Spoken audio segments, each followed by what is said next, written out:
প্রিয় ভাইরা আমার, আমাদের সমাজে এক একটা সময় এক একটা মর্মান্তিক ঘটনা ঘটে যায়, না বললে নয়। নোয়াখালীর কোম্পানিগঞ্জে ঘটে গেছে আরেকটি হৃদয় বিদারক ঘটনা। মা মারা গেছে। কে মারা গেছে বলেন?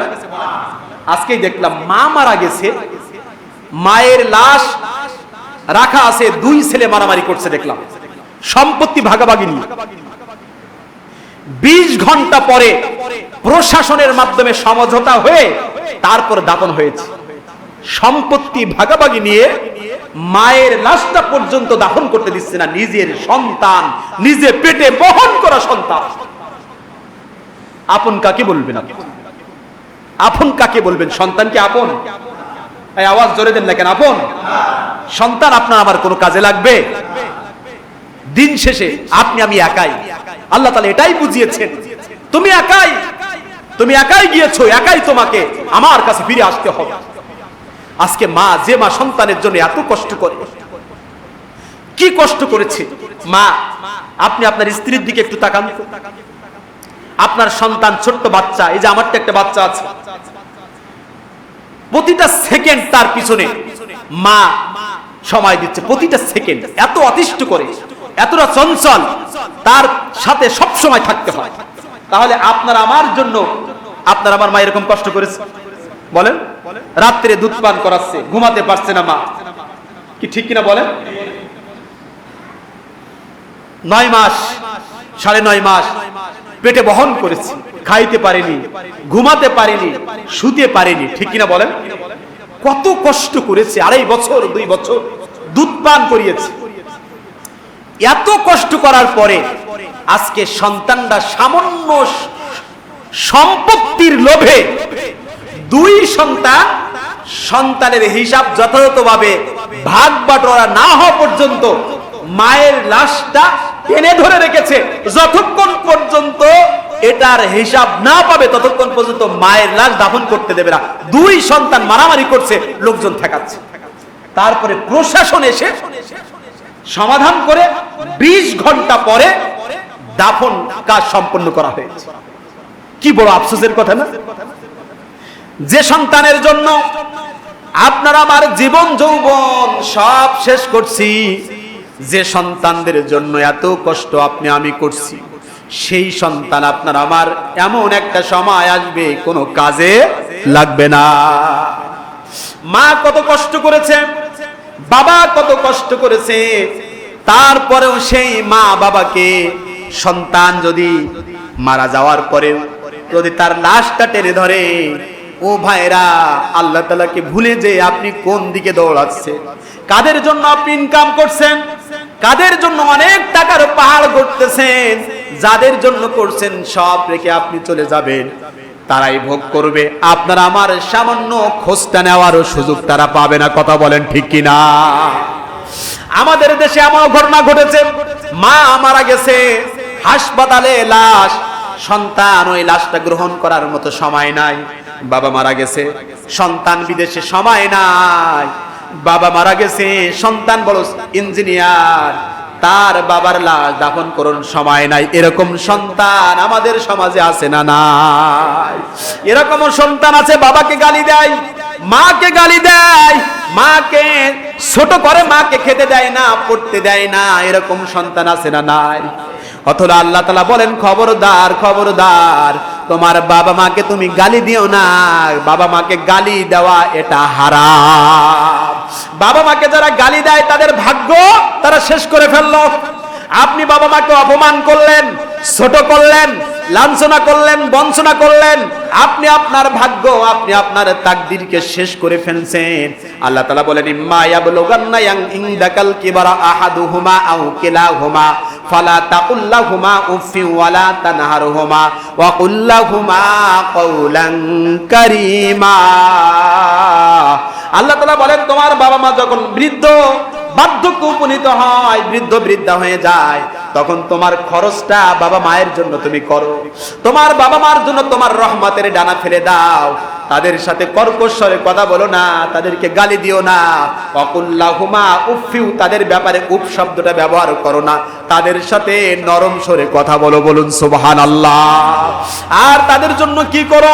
তারা মারা গেলে তুমি দোয়া করো, ওয়াকুর রব্বির হামহুমা কামা রব্বায়ানি সগীরা। মুখস্থ আছে? সবাই বলেন, ওয়াকুর রব্বির হামহুমা কামা রব্বায়ানি সগীরা। তোমার মায়ের জন্য, বাবার জন্য দোয়া করো, আল্লাহ আমার বাবা মা ছোট্টবেলায় যেভাবে আমাকে লালন পালন করেছে, আমার বাবা মাকে তুমি সেইভাবে ভালো রাখো। বলুন সুবহানাল্লাহ। আজকে আমরা সন্তানেরা বাবা মাকে কত কষ্ট দিই, কত গালি দেই, খেতে দেই না, পড়তে দেই না, নানান ধরনের অজুহাত পেশ করি, এরকম আছে না নাই? এই জন্য আমি আপনাদের কাছে অনুরোধ করি, খবরদার, বাবা মা যদি আপনাকে আমাকে ঠকায়, আল্লাহর কাছে বাবা মা হিসাব দেবে, কিন্তু আপনি বাবা মাকে ঠকাবেন না, বাবা মাকে গালি দিবেন না, বাবা মাকে ছোট করবেন না। বাবা মা অসুস্থ, তাকে ওষুধ কিনে দেন, তার খোঁজ খবর নেন। বাবা মামা যদি আপনার আমার জন্য দোয়া করে, ওই বাবা মা যেমনই হোক না কেন, ওই দোয়ার সাথে সাথে আসমানে পৌঁছে যায়। বাবা মা আছে আমাদের? সবার আছে? কার কার বাবা মা আছে হাত উঁচু করেন।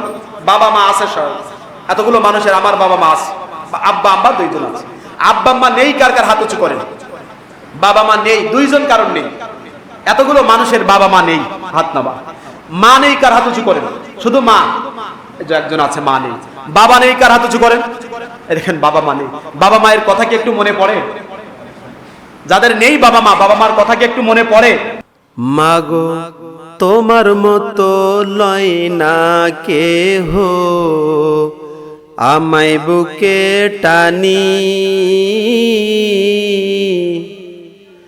আসল দিয়া মুছে না কে,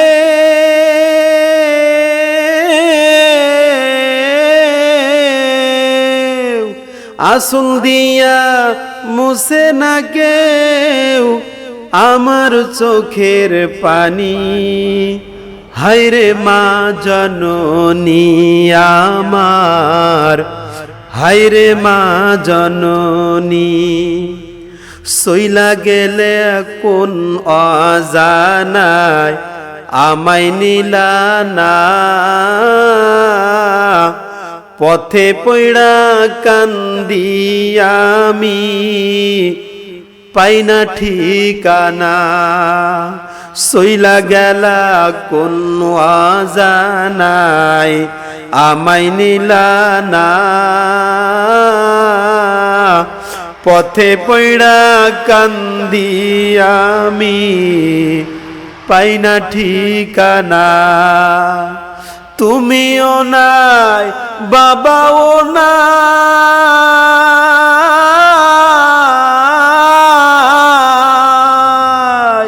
তুমিও নাই বাবাও নাই, দুঃখী আমি এমনি। হায়রে মা জননী আমার, হায়রে মা জননী, তোমার মতো লয় না কেহ আমায় বুকে টানি, আসল দিয়া মুছে না কে,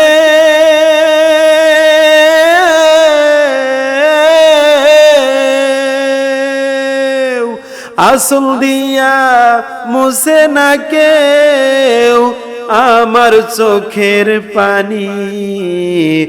হায়রে মা জননী আমার, হায়রে মা জননী, হায়রে মা জননী আমার, হায়রে মা জননী, আসল দিয়া মুছে না কে,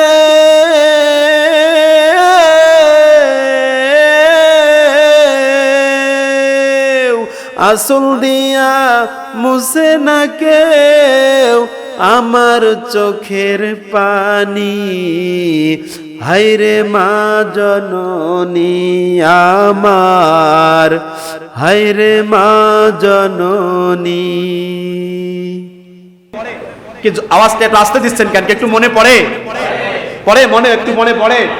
প্রিয় ভাইরা আমার, এই যে আমরা বড় হয়ে গেছি, আমার কথা বলছে, আমি বড় হয়ে গেছি, আমি ফোন দিতে পারি না, কিন্তু আমার মা সকালে এবং সন্ধ্যায় প্রতিদিন একবার করে ফোন দিবি।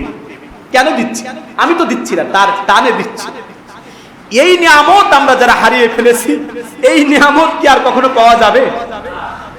দুনিয়ায় আর কেউ এভাবে ফোন দেয় না, আর দুনিয়ার কেউ এভাবে খোঁজ নেবে না যদি মা চলে যায়, বাবা চলে যায়। বাবা বট বৃক্ষের মতো আপনার আমার জন্য ছায়া। আপনার বাবা অসুস্থ হয়ে আছে, আপনি মনে করছেন আপনার আমার জন্য বোঝা, এরকম আর মনে করি না ভাইরা? বোঝা মনে করবেন না। আপনার সম্পত্তি কম আছে, আপনি অভাবের মধ্যে আছেন, আপনি ওর থেকে যতটুকু পারেন আপনার বাবা মার জন্য দাঁড়াবেন। ও বাবা মা আপনার কাছ থেকে অনেক চায় না, কি চায় বলেন? একজন বাবা মার কথা আপনি বলেন, আমার নাম বলেন, যে আমার বাবা মাকে আমি যত দেই তারপরে বলে আমার দেয় না দেয়, এরকম বাবা মা আমার মনে হয় নেই। এরকম বাবা মা নেই।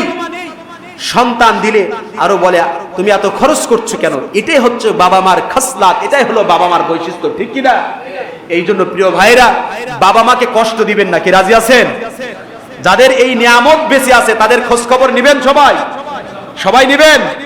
কিন্তু আমাদের কাছে এরকম সংবাদ আছে, বাবা অসুস্থ হয়ে পড়ে আছে, আর খোঁজ নেয় না, কি আছে না? মা অসুস্থ হয়ে পড়ে আছে, আর খোঁজ নেয় না।